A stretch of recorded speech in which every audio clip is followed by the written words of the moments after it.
ADN Podcast. ADN Podcast. Voces con contenido.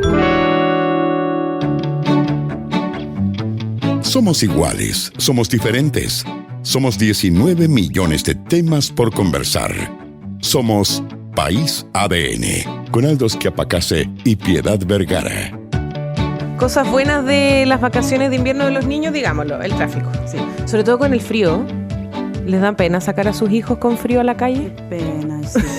No me da pena.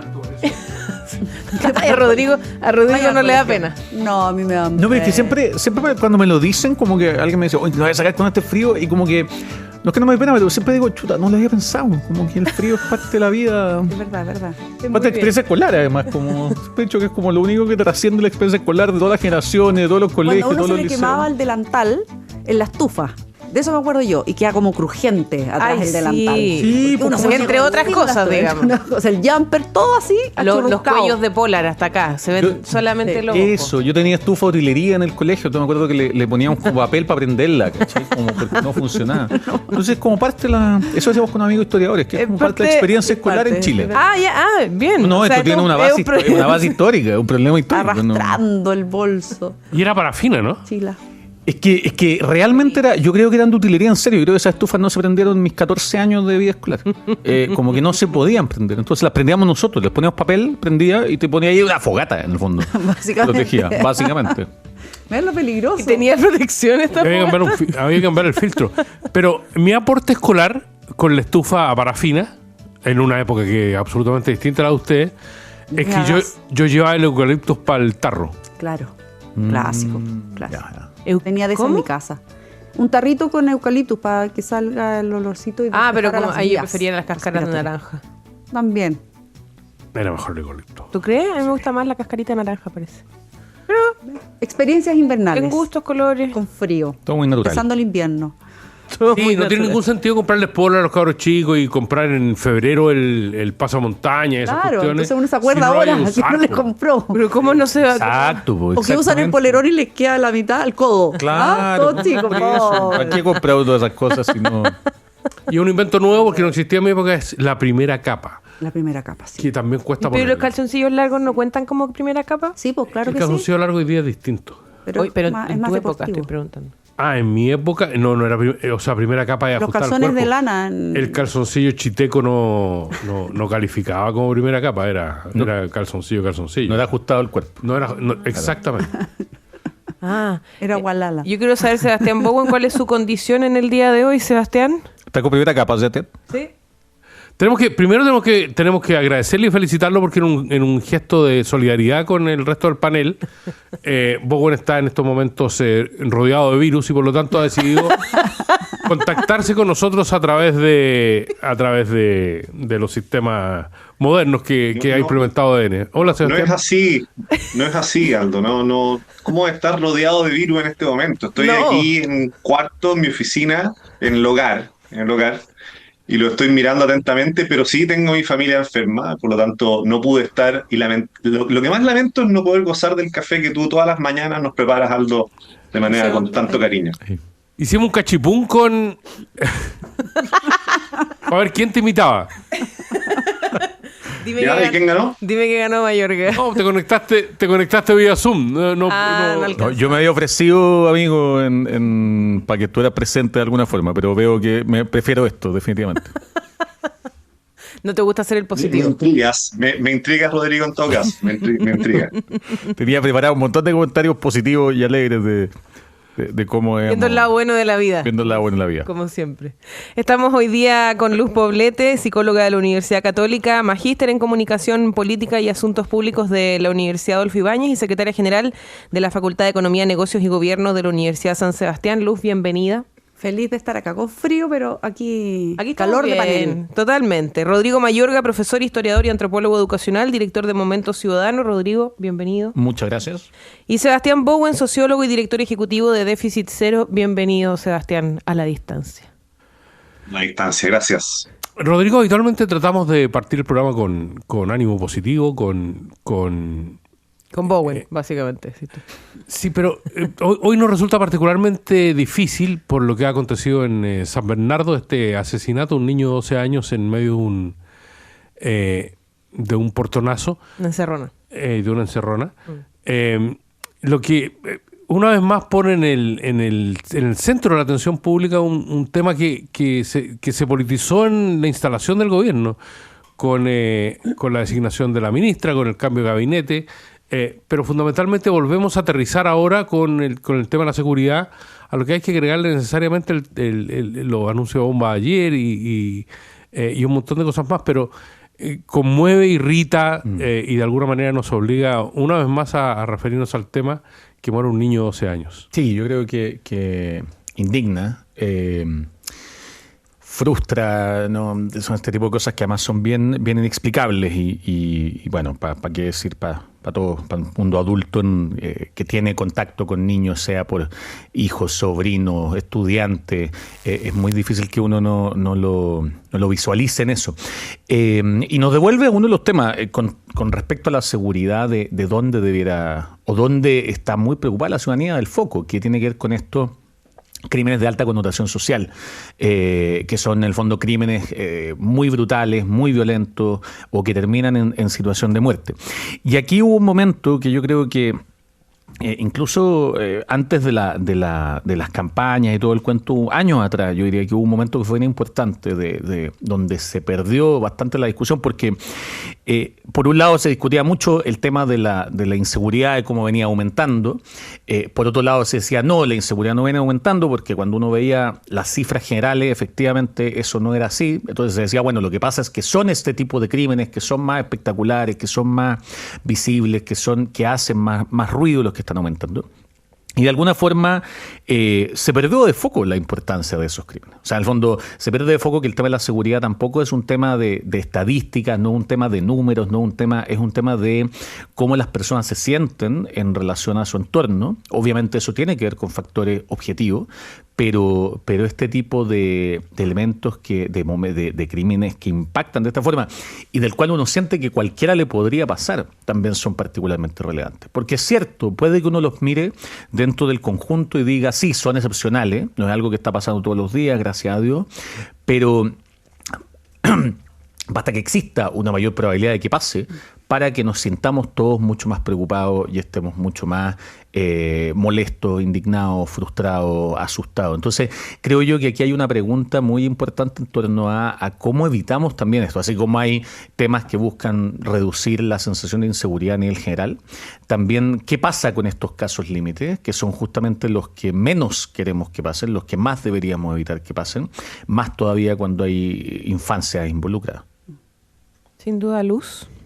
Bueno, es imposible no empatizar, no encontrar lo terrible. Es una tragedia cuando muere cualquier ser humano, ¿no? Pero sobre todo cuando es un niño y hay una familia atrás, qué impotencia el que, con toda la preocupación que han tenido los últimos gobiernos, porque la verdad es que la seguridad viene siendo un tema relevante y prioritario para la ciudadanía como preocupación y como percepción, pero también es como la impotencia de decir, ¿qué más hacer, no? ¿Qué medidas se toman para poder evitar portonazos, encerronas, cuando uno las empieza a tener cada vez más cerca de uno? Porque antes uno veía estas noticias trágicas, terribles, como en un noticiero, en un matinal, en la radio, pero no eran tan seguidas como lo que uno escucha ahora. La noticia ya no es solo lo que tú escuchas o lo que tú ves en televisión o en radio, sino que es de tu vecino, de tu amiga que vive en X barrio. O sea, yo hablo de que yo tengo amigas que las han con portonazos, pistola a sus hijos menores de edad, que han tenido maneras de reaccionar A, B o C, y que gracias a Dios no han terminado con una tragedia como esta de la muerte de un menor de edad. Decía el ministro Arrau, el Estado ha fallado, y es la verdad que uno siente que cómo el Estado ayuda a tomar las medidas para que estas cosas no ocurran. Con leyes como la ley Emilia, cuando estábamos viendo por televisión, que no es solo el violento que quiere robarse el auto, sino que también es el adulto irresponsable que maneja en estado de ebriedad, es también aquel que consume drogas. Y no estoy hablando solo de un joven que se droga durante la noche o un delincuente que se droga para poder hacer lo que hace, sino que incluso choferes de micro, choferes de camiones, que también consumen y también arriesgan en carreteras o en la ciudad el poder matar a alguien directamente. Entonces es algo que es más profundo, requiere de medidas que de verdad ya la creatividad se pierde cuando ocurren estas cosas y tratar de evitarlas a lo largo y ancho de nuestro país. Sebastián Bowen. Sí, me sumo a las palabras de ambos copanelistas y es difícil hablar también de este tema, ¿eh? Lo reconozco, me genera evidentemente una incomodidad por lo triste de la situación y en realidad cualquier cosa que uno pueda decir al lado de lo que acaba de suceder para esa familia, para esa comunidad, para la víctima directamente, es algo que puede sonar tonto, digamos, en este momento, ¿cierto? Más que tratar de acompañar con las palabras. Pero hay un tema tal vez que es relevante y es que me pregunto respecto de aquellas causas que uno podría denominar más estructurales. Yo creo que estamos ante una problemática de desafección de la ciudadanía y particularmente de una ciudadanía que percibe una mayor marginalidad y por lo tanto los caminos, por decirlo así, que empiezan a mirar jóvenes para poder de alguna manera cómo se proyectan en esta vía, están asociados a caminos que no están orientados, por decirlo así, como en la formalidad, en la institucionalidad, en las palancas que históricamente habían identificado a nuestra idiosincrasia de desarrollo en Chile, digamos, asociados fundamentalmente al trabajo, ¿cierto? Asociados a ciertos vínculos también que eran formales, a una sensación de comunidad, un poco como extender la condición de familia en el barrio, es decir, elementos de cohesión social y de bienestar y de desarrollo de alguna manera inclusivo, que eran bien persistentes siempre con un alto nivel de desigualdad. Y en este contexto, yo creo que hoy día lo que se está viendo es un clima de desafección que finalmente lleva en muchos casos a personas más marginadas, por decirlo así, a construir como una vida totalmente a expensas o fuera, en el fondo, de la institucionalidad, donde se dan muchas situaciones ilícitas y un camino también como en un camino de ¿cómo podríamos decirlo?, de proyección en un ambiente más de vandalismo, más asociado a mafias o a la delincuencia u otras realidades. Me da la sensación de que acá hay como un factor interesante para Chile de unirse con un propósito común claro, algo que es bastante importante a la hora de producir cohesión social, tener propósitos comunes, digamos. Y ese propósito común no pasa únicamente, que es tal vez como hoy día se está enfrentando de manera mayoritaria, a través de planteamiento de leyes, sino que tiene que ir en una cuestión mucho más integral de entender que el cuidarnos entre los chilenos, entre las personas que vivimos en este territorio, es una condición para nosotros como identitaria, digamos. Así, que este va a ser un país donde no vamos a permitir esos actos y no los vamos a permitir desde la ley, desde el encargado de la República en temas de seguridad, pero también desde el mismo barrio, desde los actos cotidianos que estamos teniendo y que estamos siendo testigos constantemente. Tiene que haber un elemento más cultural. Pero para construir ese propósito común, se requiere efectivamente que los liderazgos den muestras de querer construir en conjunto ese propósito común. Y eso a veces percibo hoy día por los tonos, ¿verdad?, tan altisonantes y tan estridentes, que construir ese propósito común desde los liderazgos se torna también difícil. Pero que además, Rodrigo, Luz, Sebastián, nos obligan porque politizar el tema como aconteció en la campaña de la violencia y de lo que ha pasado, o de llevarlo a las cifras como lo hizo el presidente Castro hoy en la mañana, es una cuestión que nos ha hecho mucho daño y que generó expectativas y que de alguna manera nos llevó a hacer promesas muy difíciles de cumplir. el que existe esta violencia es un tema de todos a estas alturas, y la solución pasa por todos. Pero eso también implica que tendría que haber acciones concretas. Como ya dijimos, hubo un largo periodo de instalación de un gobierno que lo tenía en el primer foco, donde se equivocó la manera de encauzar el tema. Nos obliga a pensar no en soluciones, porque este es un tema de muy difícil solución, sino que nos obliga a pensar cómo lo hacemos. ¿Cómo nos hacemos cargo todos de alguna manera lo decía Sebastián recién, cómo nos hacemos cargo todos de lo que está pasando, ¿no? Sí, yo diría que en distintos niveles también, porque aquí hay a veces una suerte como de contradicción o actores que plantean como una contradicción medidas que son más de corto plazo con medidas que son más de largo plazo. Y en el fondo yo creo que ahí uno puede caminar y mascar chicle al mismo tiempo. Y no solo puede, debe caminar y mascar chicle al mismo tiempo. Porque en el fondo hay medidas que son concretas y específicas, que uno puede decir, mira, una medida que es una ley, que es un aumento de penas, que es una forma de reducir los incentivos, que es una forma de promover otras maneras de participación que en el fondo funcionen como una suerte de inmunización contra esto, ya. Y luego están las medidas más de largo plazo, que son las medidas, o de mediano, que tienen que ver con la formación, que tienen que ver con la educación, que tienen que ver con la construcción de tejido social, que muy bien comentaba Sebastián, que tienen que ver con cómo construimos también un debate público que no alimente esto, ¿ya? Porque en el fondo ahí efectivamente no es responsabilidad lo que pasó hoy día de, qué sé yo, los discursos altisonantes, pero evidentemente los discursos altisonantes construyen una lógica en la cual cada uno se rasca con sus propias uñas. Y la lógica de cada uno se rasca con sus propias uñas y el que no pega o el que pega más fuerte gana es una lógica que se traduce en temáticas de delincuencia, en temáticas de violencia, etcétera.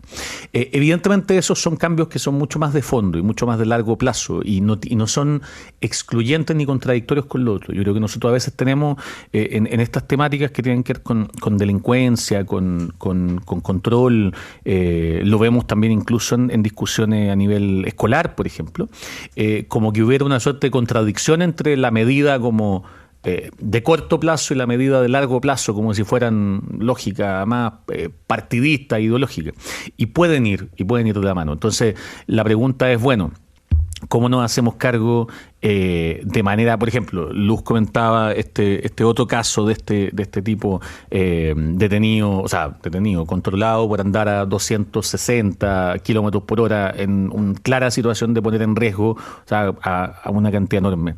Evidentemente pasa la solución, tiene que ver con cosas concretas, como por ejemplo, no puede ser que en nuestro país una persona que maneje a 260 kilómetros por hora por una autopista no quede, ni siquiera le retiren el carnet de conducir. ¿Ya? O sea, como uno dice, eso es un cambio y eso efectivamente no pasa porque la ley no lo permite, porque la ley establece que las penas para eso son distintas, etcétera. No tiene que ver con que los jueces sean malos, tiene que ver con temas legales que se cambiarían con un cambio de ley que modifica eso. Pero evidentemente hay una solución a más largo plazo que tiene que ver con, por mucho que la ley cambie, si seguimos teniendo personas que creen que la vida es de ellos, es totalmente independiente y pueden ir haciendo por la vida lo que quieran, vamos a volver a tener esto, aunque la ley lo intente impedir. Entonces, y eso requiere un proceso de formación ciudadana más profundo, de construcción de tejido social, de entender la interdependencia de todo. ¿Son contradictorios? No son contradictorios, de hecho son complementarios. Y justamente ha habido una suerte de abanderamiento, creo yo, también en estos últimos años, en estos dos como campos que nos impide avanzar, porque finalmente pareciera que cada solución es como un golpe a la otra, como un puntito de victoria. Y ahí creo que apunta lo que decía Aldo, de dónde están las responsabilidades conjuntas. Yo creo que sumándome a lo que decía el ministro Raúl, que citaba a Luz, que el Estado falló, yo creo que el Estado falló, pero también como comunidad política fallamos, como ciudadanía fallamos en esto y bueno, la pregunta es cuánto más nos vamos a demorar en hacernos cargo.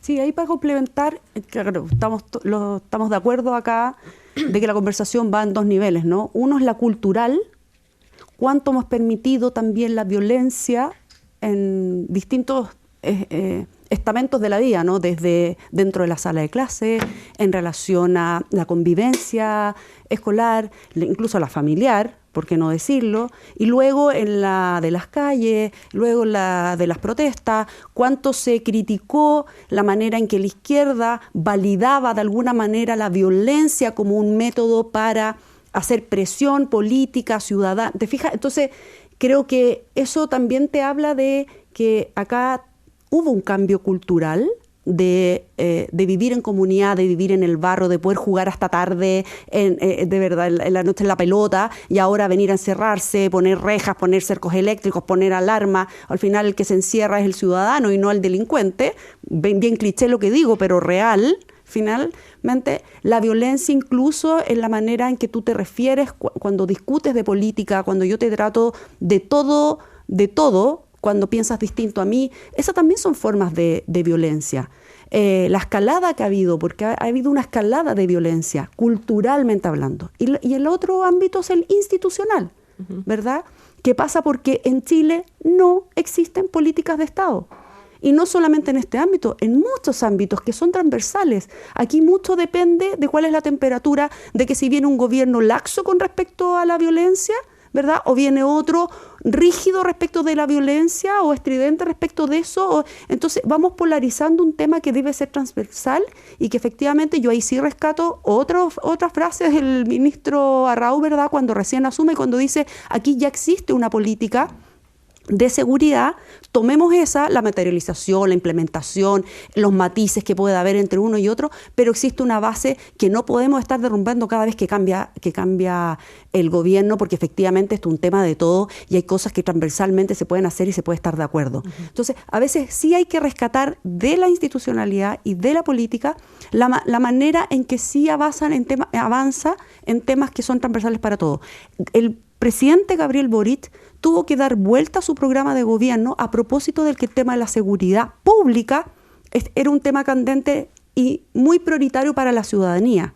Y él estaba para gobernar a la ciudadanía. Por lo tanto, tuvo que hacer ese cambio y lo pudo hacer. ¿Por qué?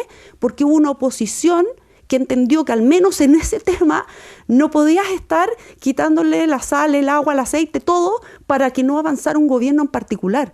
Y por eso ese gobierno puede decir ahora que sacó más de 60 leyes asociadas a la seguridad pública y a la seguridad ciudadana y a la seguridad del país, porque fueron capaces, porque a veces hay que rescatar cosas de la política. Siempre hablamos criticando que todo está mal. No, esas son las cosas de las cuales uno se debería sentir orgullosa que sí avanzan en la política.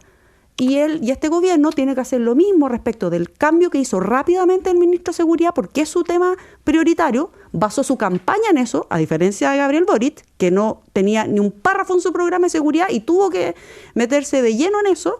Bueno, el ministro Arrau ha logrado rescatar lo que sí se hizo anteriormente y seguir avanzando en esa línea para poder minimizar, ojalá desaparecer, pero en la realidad que estamos viviendo, poder que institucionalmente tengamos un ejemplo de política de Estado y eso también vaya de la mano con este cambio cultural en todos los niveles.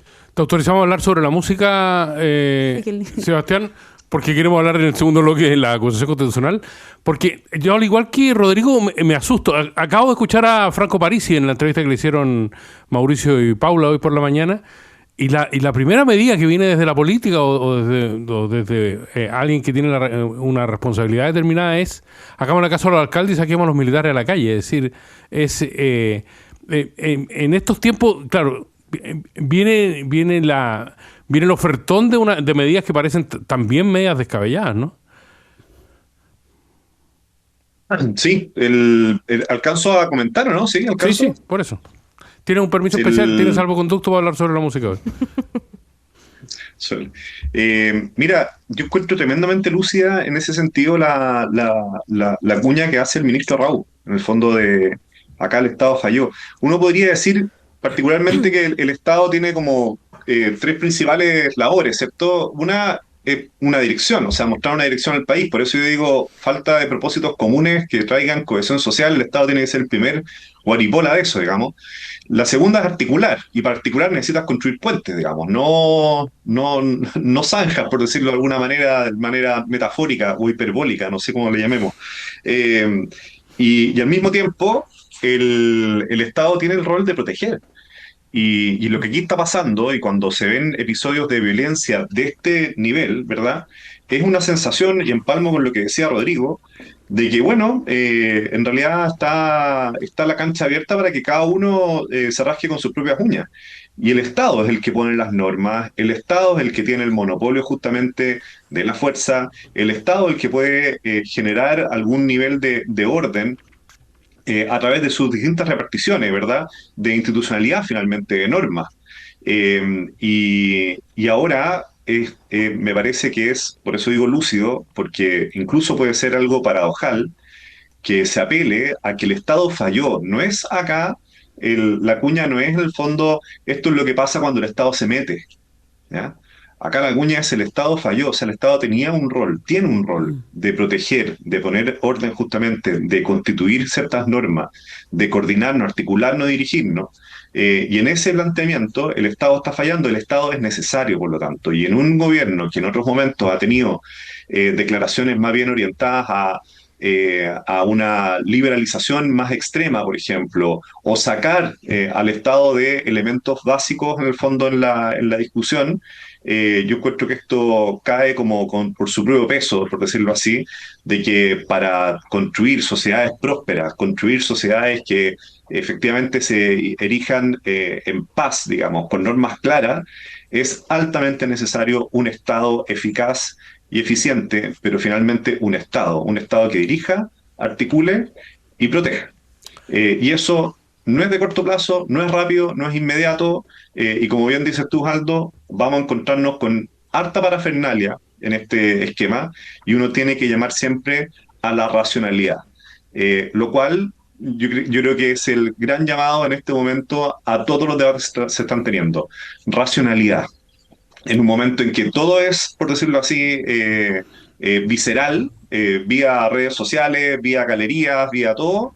Racionalidad necesitamos de nuestros liderazgos políticos, porque el Estado y las instituciones se construyen ciertamente con un sentido de convicción, con un sentido de pasión, con un sentido de emoción de una sociedad que nos congrega y nos une, pero para construirla de manera sostenida se necesita racionalidad. Y eso es tal vez lo que hoy día escasea en la discusión pública. Salvo en este programa, tienes que agregar. Luz Poblete, Rodrigo Mayorga y Sebastián Bowen lo permiten hoy en la mañana en País ADN. Con Claro vive el fútbol en 4K. Si eres cliente TV Claro, disfruta Chilevisión con 4 veces más definición. Y si aún no lo eres, cámbiate al doble pack premium de Claro y vívelo como nunca antes. Claro. Hay una nueva generación de empresas que son más ágiles, más rápidas, más inteligentes. Son las empresas agénticas. Con De Fontana integras inteligencia artificial que automatiza, anticipa y mejora tus decisiones. Porque esto no es el futuro, es ahora. Cambia tu cabeza con De Fontana. Y pide tu superavance líder BCI con un beneficio increíble de hasta un 50% de descuento en la tasa de interés. Elige el plazo que más te acomode y págalo de 6 a 60 cuotas. Con esta tasa a mitad de precio y cuotas a tu medida, el alivio es real. Simula el líderbci.cl. Con líder BCI ahorra en serio, ahorra todos los días. Y Locker Medical de Maletec es una solución creada para que los pacientes puedan retirar sus medicamentos en centros de salud de forma segura y privada, porque cuando se trata de salud, la tecnología debe estar al servicio de las personas. Conoce más de este servicio en maletec.cl. Con una votación inminente ya, en breve, en la sede legislativa, a las 10 de la mañana la sala de la Cámara vota la recomendación, digamos, de la votación por la comisión de la acusación constitucional contra el ministro Nicolás Grau. La recomendación que hace la comisión, que no es vinculante, pero que deben votar y que fue negativa para este libelo. Un nuevo ejercicio para la democracia, Luz, que de alguna manera va a marcar, yo creo, el derrotero político de los próximos meses o del trámite de las grandes leyes. Estamos con Luz Poblete, Rodrigo Mayorga, Sebastián Bowen. Luz tiene la palabra. Sabíamos que esto iba a coincidir, lo habíamos hablado hace un par de semanas, de que iba a coincidir el tema de la reforma, de la mega reforma y esa discusión, junto con la discusión sobre si se iba a realizar o no, o si había mérito suficiente para la acusación constitucional del exministro Grau. Y ahí de nuevo, yo hoy día vengo como positiva en esto de voy a rescatar cosas de la política. ¿Qué cosas sí quiero rescatar? Está en el puesto Bowen. Yo creo que eso, algo hiciste, Bowen, acá. Alguna energía. Rodrigo lo descubrió en el puesto, donde está sentada. Sí, desafío a Rodrigo a sentarse ahí a ver cómo nos va. Vamos a ver cómo nos va, qué pasa. Porque algo de sensatez a veces uno ve en el Congreso. Y cuando yo escucho a un gran senador de la República como Luciano Cruzcoque, presidente del partido Bópoli, pero en conjunto con senadores transversales, ¿verdad? Desde Paulina Bodanovich del Partido Socialista y demás, para decir que está bien y es válido, y uno siempre tiene el discurso de la herramienta de la acusación constitucional es válida y la tienen que usar, es como tampoco la chacreen, ¿no? Y en realidad para que haya una acusación constitucional tiene que haber una falta grave, gravísima a la Constitución. Entonces, y hay varias instancias previas a las cuales uno puedes interpelar al ministro o cualquier otra autoridad del Ejecutivo, puedes crear una comisión investigadora respecto de eso antes de llegar a la acusación constitucional. Y como decía Chalper, o no sé si él tomó de otra persona, es como partir la tercera temporada de acusaciones constitucionales, cuando ya las chacrearon durante el gobierno de Piñera, hubo la venganza en el gobierno de Boric, y ahora vuelta a iniciar. Cuando antes no las veíamos tanto. Nada, no las veíamos casi nada. O sea, ahora ya es algo común, acuérdate digamos, para el ciudadano. Es como, fue una acusación constitucional. La acusación constitucional de Harald Beyer, por ejemplo. La acusación de Jasna Proboste. La acusación, incluso hasta Chadwick, yo te diría que eran como, wow, aquí hay, impresionante. O sea, utilizar esa herramienta era la última ratio. Pero no está por ley, Aldo, que sea la última ratio. Uno lo asume que es la última ratio porque es la destitución de un ministro de la República. Entonces, ahí es cuando uno dice, pongámonos serios, pongámosle racionalidad, como decía acá Rodrigo, ¿verdad? Pongámosle racionalidad a la política, y estas son las cosas que a mí me gusta rescatar para cuando se da esta discusión, valientes parlamentarios que son capaces de, incluso siendo oficialistas, no dan apoyo por dar apoyo, sino que hay un mérito que hay que analizar y tener súper claro que si vuelven a abrir esa puerta, bueno, va a ser nuevamente para muchos temas ingobernables estos próximos 4 años. Sebastián. Yo creo que les decía anteriormente, creo que el eje de lo que estamos viendo hoy día, falta racionalidad, y a lo que nos referimos con eso es a ser capaces de sopesar las acciones que se están tomando, tanto en este caso de acusaciones constitucionales a un nivel más político, también, por ejemplo, en todo lo que ha sido el caso, y que supongo que en el programa lo han hablado ya bien agudamente, todo este tema que ha sucedido con los niños haitianos, que finalmente es como que faltara racionalidad, faltara un poner paño frío, poder analizar efectivamente toda la información y tomar decisiones en consecuencia con aquello, digamos. Hay una ansiedad por salir rápidamente a ganar ciertos espacios de popularidad, tal vez, que son además súper efímeros, son súper inmediatos. Hay una suerte de ansiedad como inmediatista, en el fondo, en nuestra política actual, que yo creo que es muy peligrosa para la construcción de instituciones, que es finalmente lo que permite proteger a la ciudadanía en términos generales, poner normas claras y sobre todo construir, creo, sociedades más cohesionadas. Y en ese planteamiento, creo que algo que se está dejando de lado justamente en el análisis que hacen nuestras autoridades, y que bien como dice Luz, hay algunas que lo están planteando y lo están volviendo a poner sobre la mesa, es el daño que le produce a Chile en su imagen internacional, para atraer inversión, en la confianza de la ciudadanía, en varios elementos que de alguna manera atentan contra las grandes pancartas que se levantan hoy políticamente, el daño que le produce el estar mostrando una clase política que se está tirando dardos para arriba y para abajo. Cuando tú finalmente escuchas una acusación constitucional contra un ex ministro de Hacienda, que en general la comunidad justamente de política pública en temas económicos ha planteado que no hay mérito para aquello, lo que tú estás haciendo es denostar al país. Y eso tiene implicancias directas también en temas de inversión, en temas de reputación internacional, reputación nacional, y por lo tanto eso genera impactos en el sentido contrario a lo que se está planteando que se quiere producir, que es un mayor crecimiento, una mayor estabilidad, y así en otros aspectos también.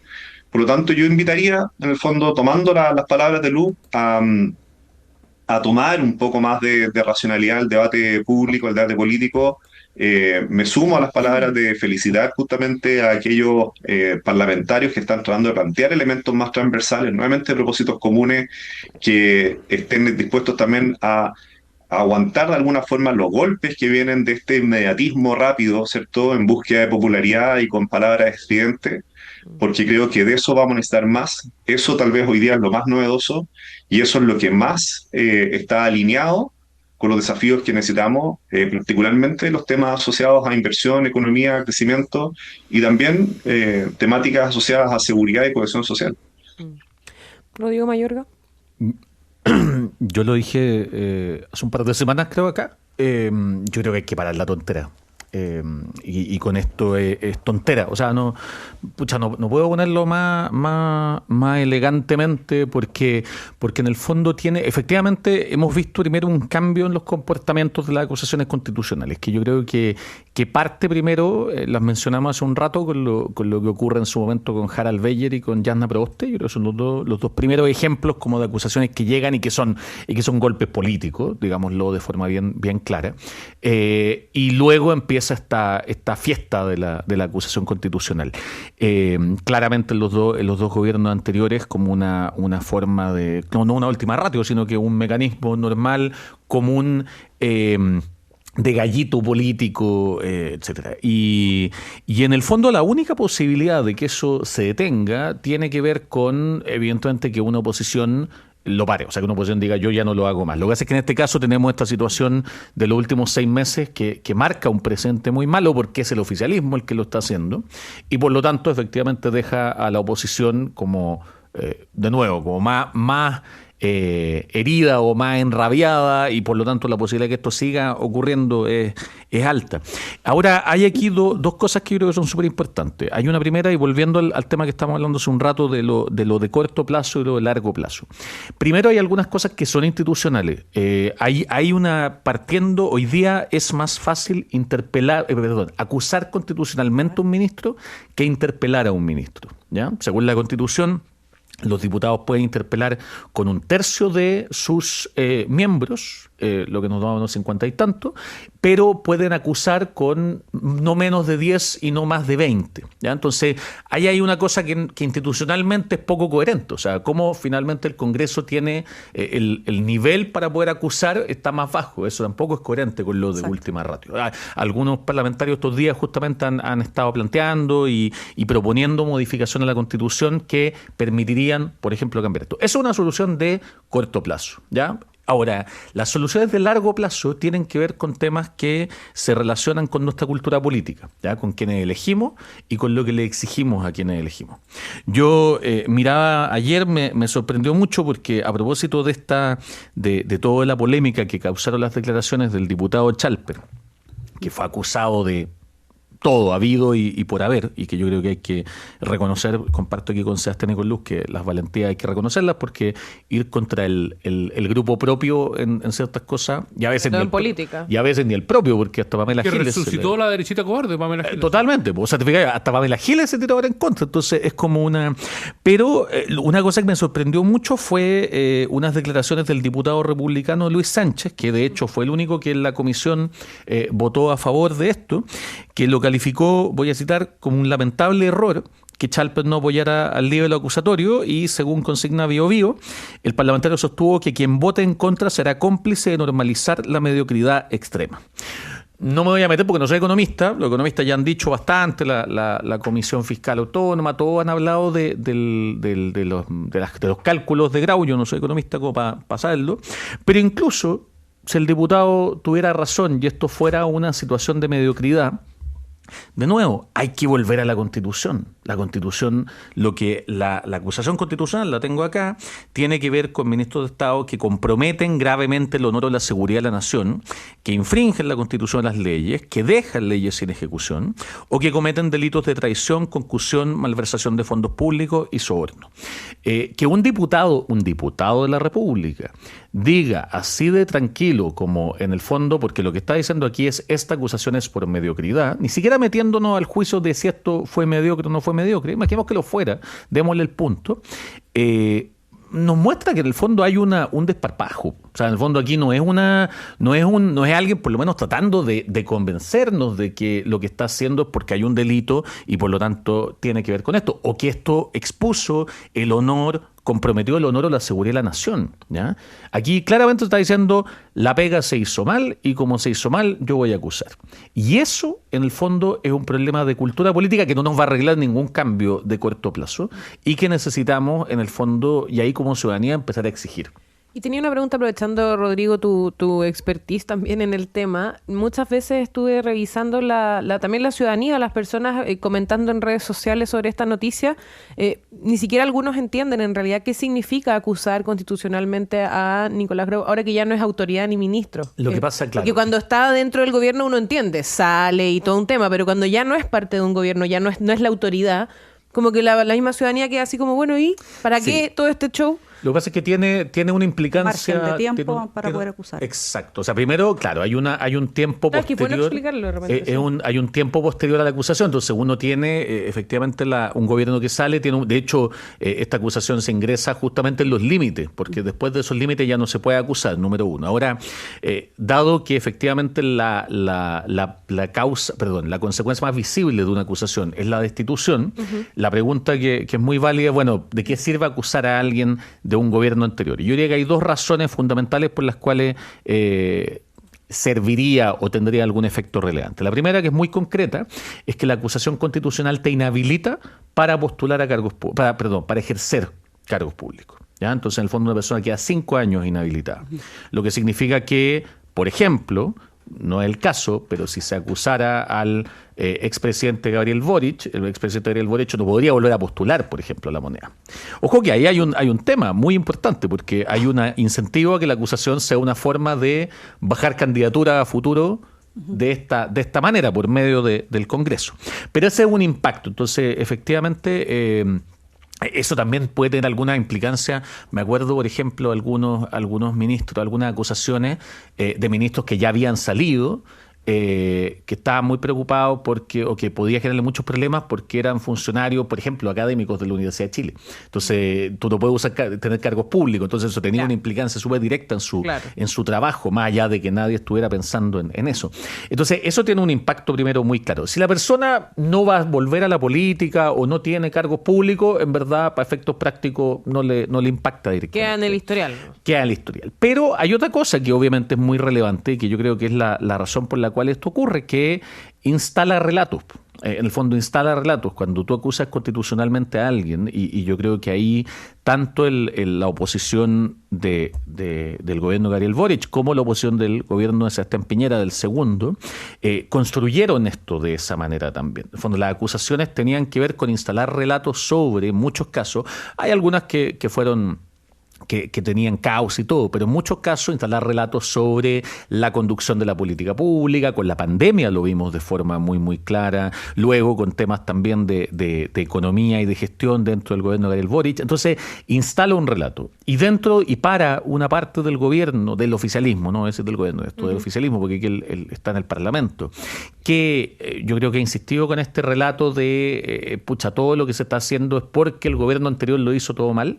Efectivamente, una acusación de este tipo yo creo que tiene mucho ese sentido. Instala la idea de esto se hizo mal, y por eso insisto en la idea. O sea, lo explícito del mensaje del diputado es justamente esto es porque se hicieron las cosas mal. Nos quedan 30 segundos, Luz, pero se hicieron las cosas mal, es desmentido incluso por el organismo pertinente para estas materias y el Consejo Fiscal Autónomo, que ayer señaló que no había inconsistencia aritmética. Sí, yo lo primero que quería decir que es parte como de las consecuencias de tener una acusación constitucional, más allá también de donde llega, es un juicio político. Aquí es un juicio político y por lo tanto sí repercute en tu reputación, en tu imagen pública.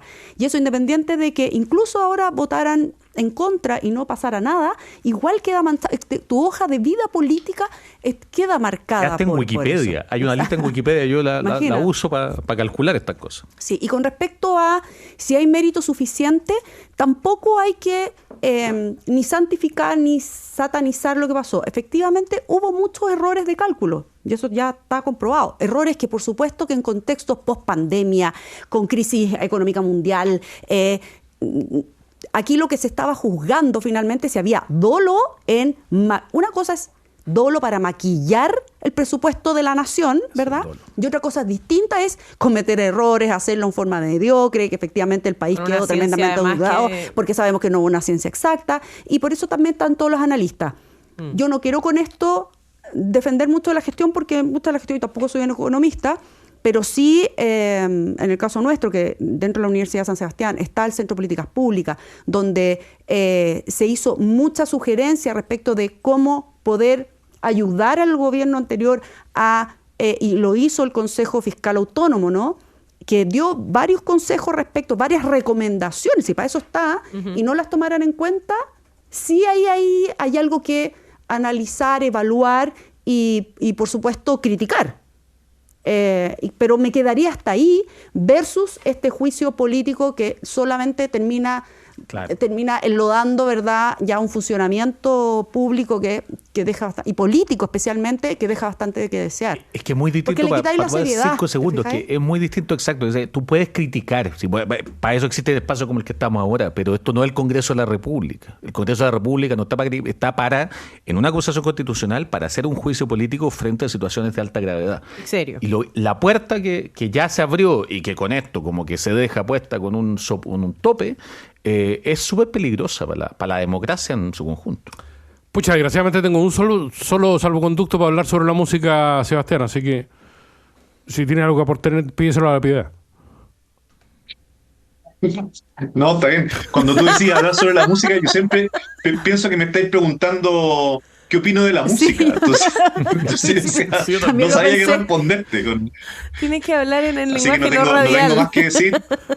Solamente diría atentos, creo yo, a los liderazgos municipales, en toda la discusión de contribuciones, en toda la discusión de las densidades de la ciudad, en la discusión más política también. Creo que se están mostrando liderazgos muy interesantes, que algo nos dice ahí, en la encuesta CEP salían muy bien aprobados las municipalidades como a nivel de confianza, y yo creo que es porque están muy cerca de la ciudadanía, dando cuenta de saber diferenciar con más claridad que otras autoridades lo central de lo accesorio. Muy bien utilizado su salvoconducto. Agradecemos a Sebastián Bogo que nos haya protegido hoy por la mañana de los virus que andan circulando y obviamente por sus impresiones, al igual que a Rodrigo Mayorga y a Luz Poblete. Muchachos, muchísimas gracias, una buena jornada. Muchas gracias. Esto fue País ADN, con Aldos Quiapacase y Piedad Vergara. Conversación, actualidad y los temas de hoy. ADN, la voz de todos para todo Chile.